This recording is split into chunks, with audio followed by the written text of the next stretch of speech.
Radio Vanda. Tutto il mondo in un click.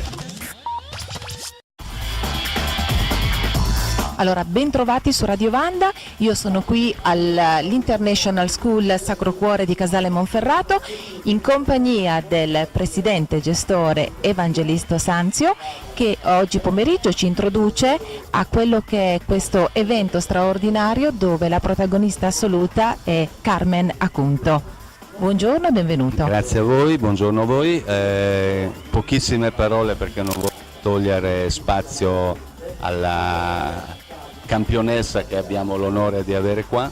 Noi come ente gestore siamo veramente onorati di accogliere questa persona che ha sicuramente, a parte tenere alto il Monferrato con le sue prestazioni sportive, ma è stata sfortunata nella vita, ma ha dimostrato che la forza e la volontà ti fa rinascere come premia in qualche modo. Esatto, assolutamente sì.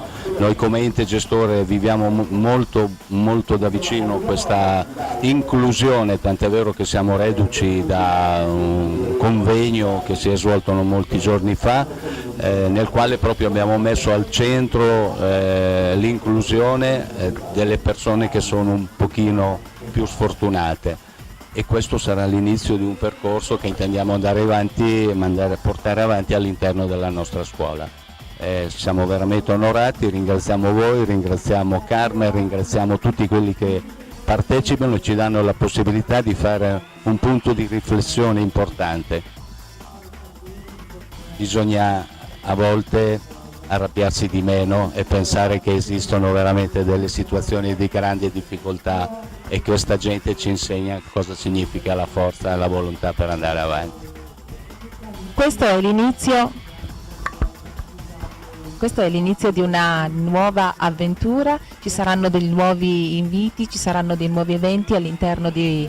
Allora ti anticipo, in anteprima avete uno scoop, che questo è l'inizio di un percorso che andremo a fare, di incontri che andremo a fare a livello non solo locale ma a livello regionale, a livello nazionale. Sai che noi siamo entrati a far parte a tutti gli effetti della rete delle scuole sportive a livello nazionale, siamo la 6ª scuola in tutta Italia e vogliamo assolutamente camminare su questa strada perché per noi è un valore aggiunto importante e serve ai nostri ragazzi per capire, come ti dicevo prima, cosa può succedere nella vita e come si superano certe problematiche.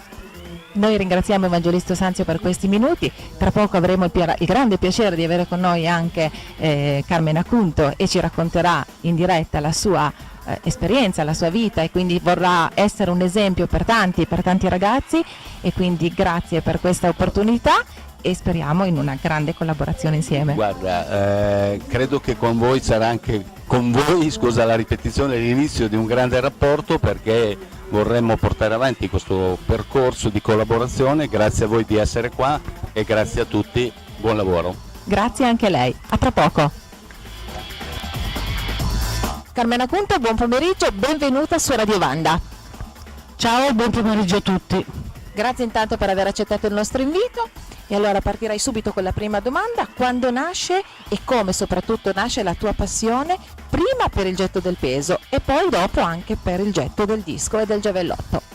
Ok, allora io prima di avere l'incidente nel 1992 che mi ha reso paraplegica facevo già la lanciatrice.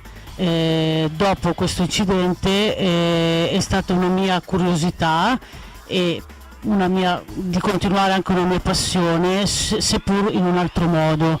Non nego che all'inizio non è stata molto semplice, non sapevo dove mi avrebbe portato questa nuova cosa e soprattutto se mi avrebbe portato qualcosa.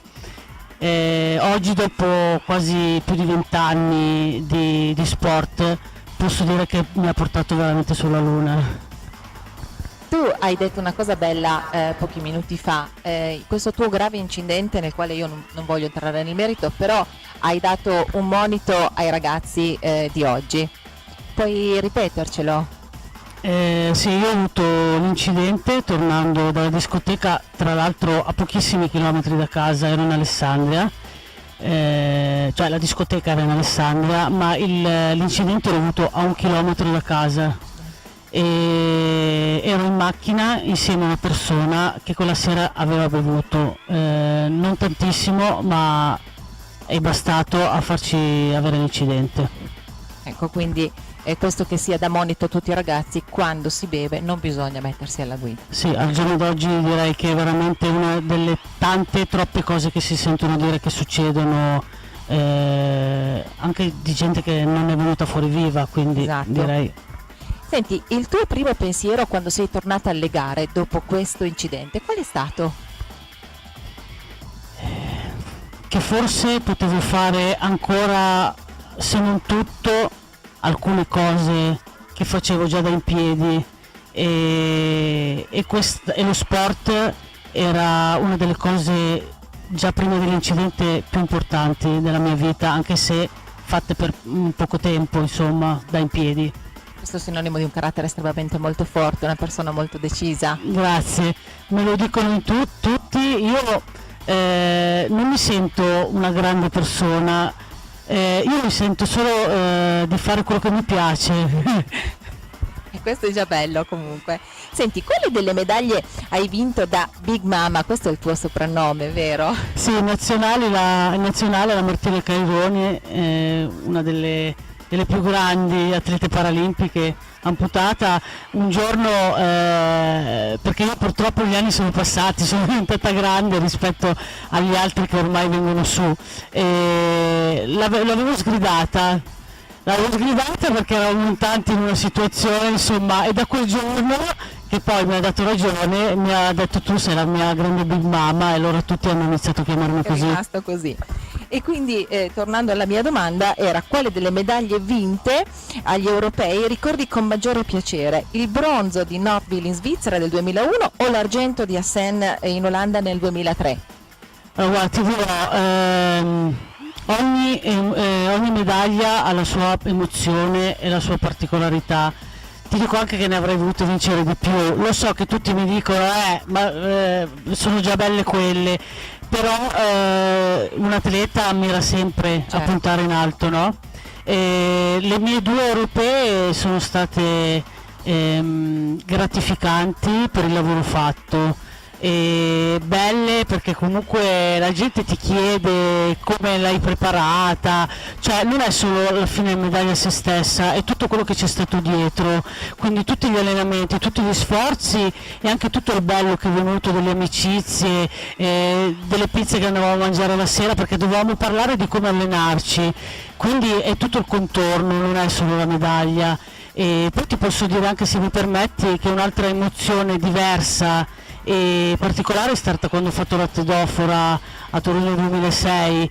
Io sono andata là molto emozionata, ma quando ho portato la fiaccola per quei 500 metri circa, che non la volevo più staccare, dare a nessuno, è stata una cosa meravigliosa, perché avevo la gente che mi correva dietro e mi chiedeva di toccare la fiaccola, cioè è una cosa indescrivibile. io mi sono sentita veramente in quel quarto d'ora al centro del mondo, facendo una cosa che gli altri avrebbero fatto al mio posto. È meravigliosa. Con questo hai anticipato una mia domanda. Bene, scusami. No, infatti volevo proprio chiederti di parlarmi di questa grande emozione, e penso che sia stata la stessa delle Paralimpiadi del 2004 di Atene.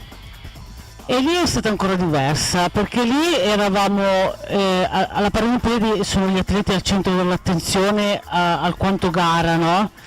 Però io ricordo, allora la gara forse non la ricordo neanche tanto bene perché ero un po' in bambola, ma la cerimonia di apertura, a parte tutta la preparazione, perché da casa si vede poi solo quando gli atleti entrano, no? Certo. Le nazioni entrano, ma noi abbiamo iniziato 5 ore prima a prepararci dal villaggio olimpico al salire sul pullman, che erano destinati solo per noi, a tutta la polizia che avevamo attorno che ci proteggeva, non lo so da che cosa, però ci sentivamo importantissimi, al tutto l'aspettare fuori da mettersi in fila in ordine alfabetico eccetera, ma quando siamo entrati finalmente senti il nome Italy, perché poi lì ci vai da Italia, non ci vai da Carmen. Esatto. Quindi senti che ti porti tutta la tua nazione dietro, almeno io parlo per me, è stato un motivo di orgoglio immenso. Io quando ho regalato dei miei amici della maglia dell'Italia, dei miei amici cari, è come avessi regalato un pezzo di me stessa. Una cosa bellissima, quindi la consiglieresti? Dico che le cose è una delle cose secondo me più emozionanti che ci siano nel mondo. Se uno la può provare, sì. Come no. Carmen, tu sei attualmente primatista italiana con metri 14,64 nel giavellotto, con 19,64 nel disco, 7,98 nel peso. Quale di questi tre primati ritieni rimarrà inavvicinabile nei prossimi anni? Allora, innanzitutto voglio dire che questo è il mio primo anno che mi sono ritirata dai lanci, quindi ho messo da parte qualcosa perché ormai non ho più 20 anni e non riesco a fare tutto, e soprattutto bene. Se non riesco a farlo più bene preferisco non farlo più. Certo. E allora io dico che il peso sarà difficile che mi battano quella misura lì, però ci sarà sicuramente prima o poi qualcuno più bravo di me, perché no? Anzi, me lo auguro. Senti, è più facile gareggiare alle Olimpiadi e ai Mondiali o fare l'assessore allo sport al comune di San Salvatore Monferrato? Questa domanda qui allora, sono due cose diverse, ma da sportiva è più facile gareggiare. Senti, invece tornando e ci rifacciamo a queste bellissime immagini che abbiamo nello sfondo, come è nata questa idea del Cammino di Santiago?